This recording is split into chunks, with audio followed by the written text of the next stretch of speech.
Welcome back to another volume of truly disturbing tales from Reddit. Today we're going to be narrating 3 new unsettling stories, taken directly from the platform. I encourage you all to sit back, grab a snack, and enjoy these terrifying personal accounts. Now, without any further delay, let's jump right in.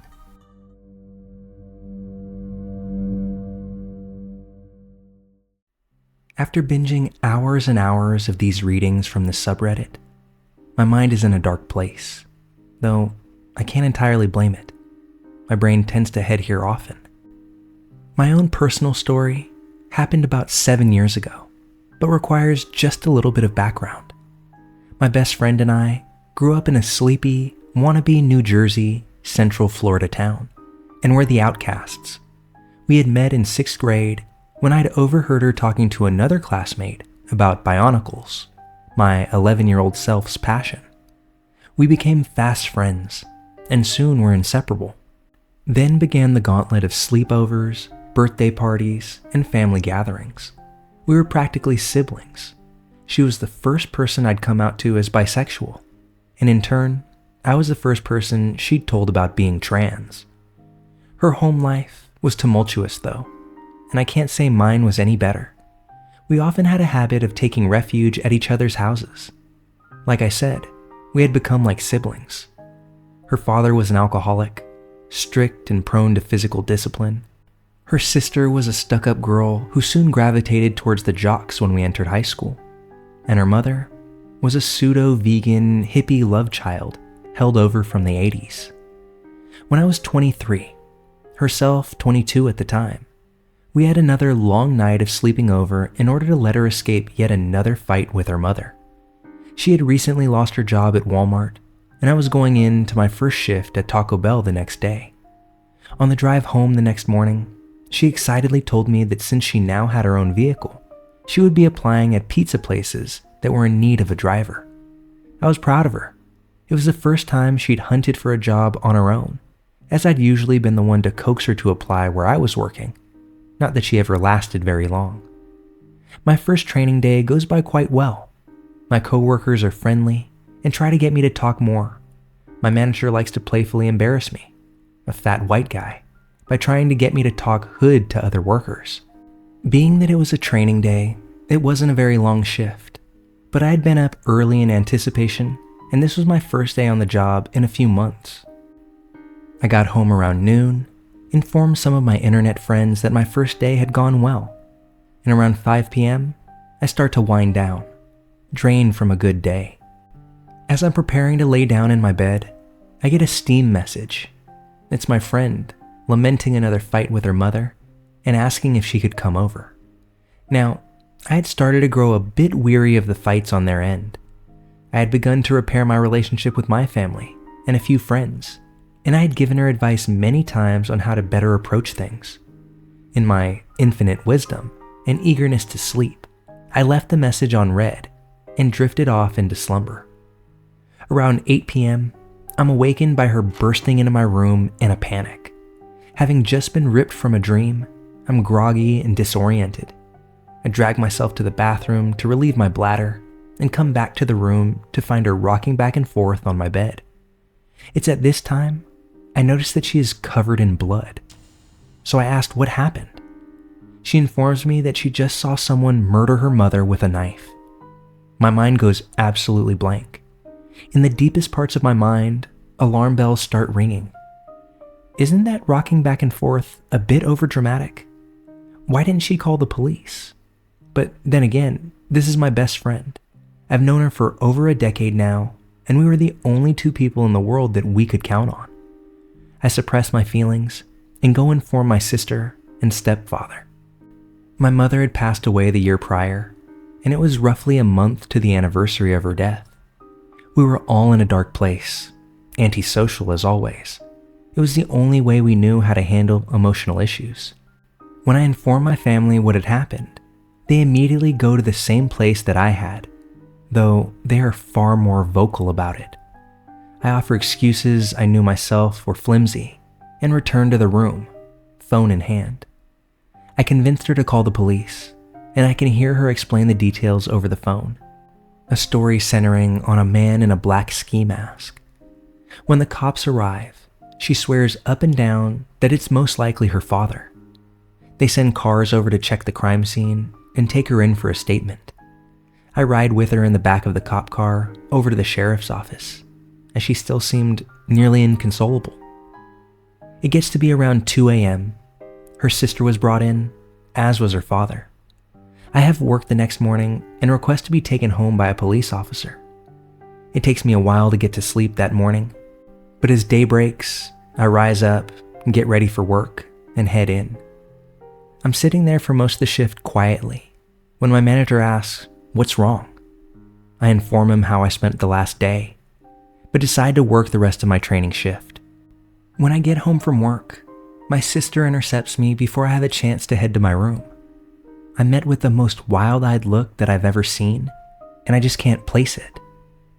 Then she says the two words that I don't think I'll ever be able to forget. She confessed.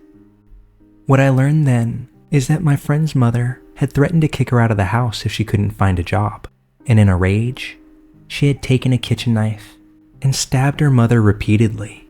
My mind froze like a Dell computer from the 90s, and I took my phone out. I was in a Discord call at the time, and all I could weakly say is, my best friend confessed to murdering her mother before hanging up and slamming down on my bed. Her trial started later that year, although it was something that I couldn't follow. I didn't have it in me to watch or support the person that I had once affectionately called my sister on trial for something so heinous. After it all wrapped up, my grandmother ultimately relayed to me that she had pled guilty and taken a deal for life in exchange for the death penalty coming off the table. Part of me wants to contest that, because part of me believes that that is what she actually deserves, death, for ridding the earth of such a peaceful and caring woman's soul. But a larger part of me is just glad that she's being punished for her cruel and heartless act. Natalie, you were my best friend for a long time, my sister, and my platonic soulmate. But all that is just a distant memory now, and I pray that we never meet again.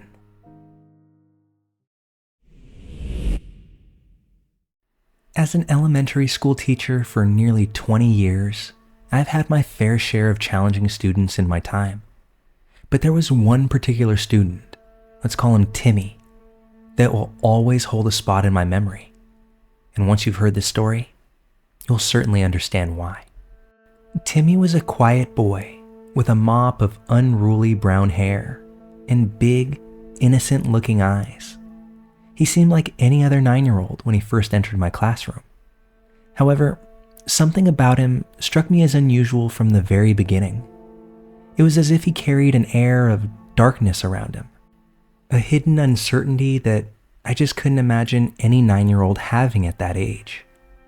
The first incident that raised alarm bells for me occurred during a quiet reading session.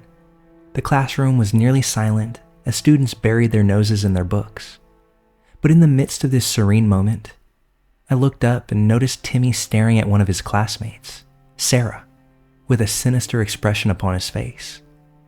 His eyes bore into her, cold and calculating.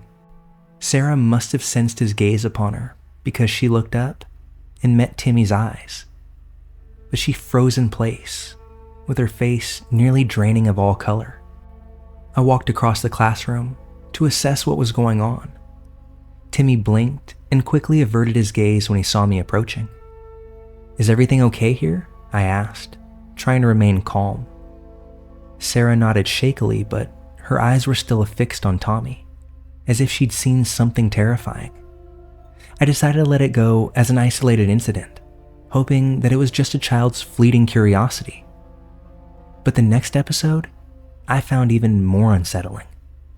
During a group activity, I caught Timmy whispering something into the ear of another student, Alex. I couldn't hear their conversation, but the look on Alex's face was enough to even give me chills. He seemed genuinely frightened at whatever Timmy had shared with him. When I approached them, Timmy stopped talking and abruptly flashed a fake, innocent smile. But Alex remained silent, looking downwards, too scared to speak up, it would seem. I pulled Timmy aside after class and tried to talk to him about his behavior. He feigned ignorance, though, claiming that he was just having a friendly chat with Alex. But his eyes betrayed him, revealing that same sinister glint that he had had on his face when he was initially staring Sarah down. I couldn't shake the feeling that something was terribly wrong with Timmy. I reported my concerns to the school counselor, who assured me that they would look into it. But as the days passed, Timmy's behavior only grew more disturbing. He started drawing weird images in his notebooks, depicting violent scenes and menacing figures. One day during recess, I heard Timmy telling a story to a group of young boys that still resides in my head to this day. He described a scenario where he had complete control over someone, where he could control every action of theirs, every thought of theirs, where he could make them do whatever he wanted. But he didn't want to use this power for good. He expressed his desire to make his target fight, frighten, and do much worse things to other unsuspecting people. The children who listened to him were both fascinated and horrified, and it seemed as if they hung on to his every word. And this really unsettled me. I knew that I had to involve the school administration. They conducted a thorough investigation, but they couldn't find any concrete evidence of wrongdoing. Timmy's parents were called in for a meeting, but they were just as baffled by their son's behavior as we were. They assured us that they would talk to Timmy about the seriousness of his actions and do their best to quell it. Well, years passed, and I lost touch with Timmy after he moved on to middle school. But the memory of his disturbing behavior lingered in the back of my mind, like a shadow that refused to fade. When one evening, I'm watching the nightly news with my husband, and I happen to see a familiar face on the screen. It was Timmy, now a young adult, being led from a police car to the county jail. The news anchor reported that he had been arrested for a series of violent crimes, including assault, robbery, breaking and entering, and even allegations of torture. According to what was said, Timmy had developed a propensity for following people home from work or the grocery store, and as these people would innocently try to enter their homes, Timmy would approach them from behind and force his way in as well, oftentimes brutalizing and tying up these random people. It was actually one of his victims that led to him being caught.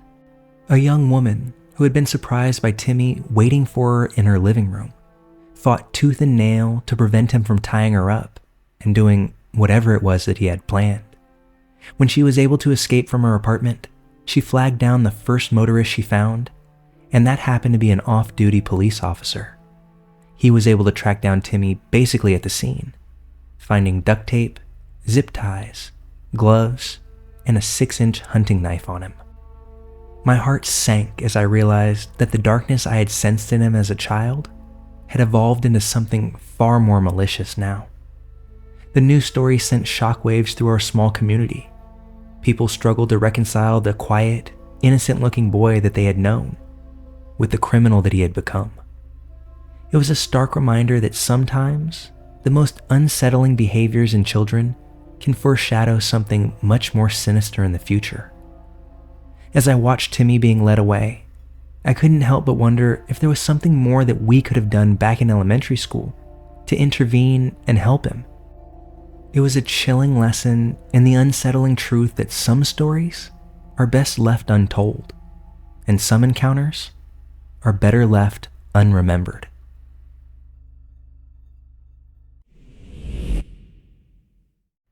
I currently work at a restaurant somewhere in the Midwest. Now, obviously, I can't say what restaurant, but it's on a pretty busy road with lots of cars and lots of people walking on the road to get to the bus stop or whatever their destination may be. The restaurant has its own parking lot where I usually will park closer to the doors. But the story I'm about to tell you is the one time that I didn't. And that night, I sincerely regret my actions. To give some backstory, a couple of years ago, I just so happened to work at the sports bar grill directly across the parking lot from my current job.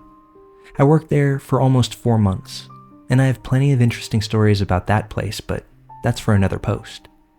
Anyway, while I worked at my previous job, I didn't have a car, so I either walked to and from work or I got a ride.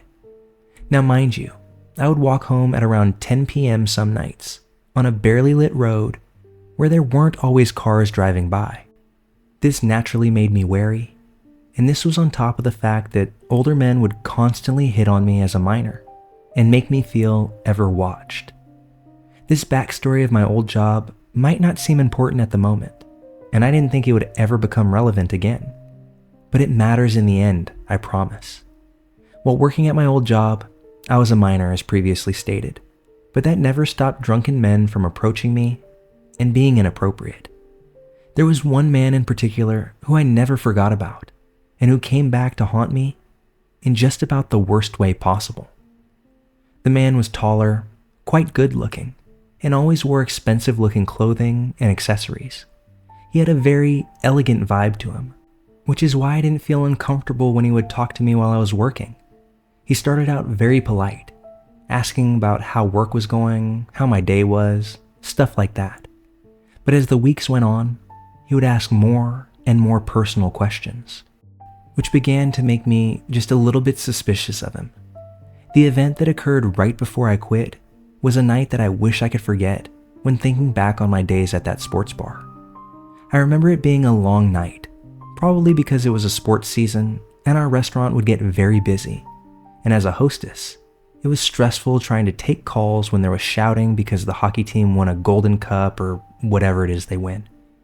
That night, after I'd finished cleaning the bathrooms, I remember him being at the hostess stand waiting for me.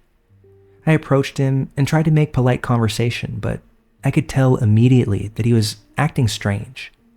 His gaze was shifty, and he didn't look as put together as he normally did. The first thing he said to me was something along the lines of, "You're only 16, right?" To which I confirmed. And he continued with something like, "Well, when you're 18, I'll have something for you. It'll be a surprise. Just wait till you're 18. And he promptly left through the bar section of the grill. I stood there shocked for a moment before composing myself and finishing off my cleaning so that I could get the hell out of there. After I finished counting my drawer out, I went out back and unlocked the bike that I had gotten a month or so after I started working there and began my ride home. Note that I was paranoid as hell as I was doing this because seriously, who the fuck says that to an underage girl? I watched my back all night as I rode home and felt watched pretty much the entire time. It was kind of my fault he knew my age. I had told him long ago as I mentioned something about birthday plans, but his comment on my age made me feel sick to my stomach regardless. Now, let's jump to more recently when I started my new job just across the parking lot. It's been years since I worked there, and I had just about let go of the memories of working at that godforsaken sports bar. But something happened recently that made the memories feel like yesterday. At the time, stimulus checks and nice weather had brought out a surge of customers to my current restaurant. I've worked here for almost a year now, and we have been busier in the past month than we've been since I first started. This means that occasionally I don't get to park right by the front doors, and I end up parking a bit further away. On this particular day that still makes me feel nervous thinking about it, I had to park basically at the farthest corner of our lot due to a large amount of staff and customers taking the closer spots. That day, I thought nothing of it as I went in for my closing shift and worked a long and stressful set of hours until about 10 p.m. I work at the front of the restaurant, and our closing duties can be pretty grueling. That night was especially bad because I was the only one up front, besides the manager, who has to go back and forth between kitchen and front to help. I finished all of my cleaning, albeit a bit later than usual, and felt bad for taking so long, but they weren't too upset because a coworker of mine was waiting on a ride, so management had to wait for a bit anyway. So with that, I say my goodbyes for the night to the two of them and head out the back door to my car. I immediately was irritated that I had to walk so far to get to it, and I started digging in my bag for keys. I didn't realize that there was a third car in our parking lot until it was almost too late. I finally got my keys out of my bag after a moment of struggling to find them and realized that the third car is in fact not my manager, and it was parked right next to mine. Upon getting closer, I realized there's a person inside, so I remember thinking to myself, is that my coworker's ride? But no one came out to go home, so I assumed not. I looked back closer to the restaurant and realized that in front of the building, where I couldn't see before as I left out the back, my manager's car was sitting empty right up front. All of these thoughts were piecing together as I slowly trailed to my car, and after connecting the dots, I tried to see who was in the car waiting right next to mine. I remember squinting at them, and that's probably what made them realize that I had noticed them. And with that, they turned on their car. Immediately, I looked away because the car lights were too bright, and when I tried to look back again, the cabin light was turned on. I stopped dead in my tracks, as if I were paralyzed. Now, just telling this is starting to make my eyes tear up for some reason, but the expression that this man was wearing invoked so much fear, I think my heart quite literally skipped a beat. The man's features were a bit blurry with the distance and darkness, but I could tell that he knew me from somewhere with that little overhead light illuminating his face. The lack of facial expression is what really made me scared shitless, because I figured that he would smile, frown, wave, do something. But instead, he sat there, arms at his sides, as he just waited for me to come closer. Now, as a young woman, I should know better than to ignore my instincts telling me to get the hell out of there. But for one split second, I almost felt compelled to continue towards my car. I can't explain why, but I distinctly recall taking one step forward before pausing, asking myself, what the f*** am I doing? And then hightailing it back to the restaurant. I felt like I was prey about to be eaten, the way that I sensed his overwhelming presence just mere feet behind me.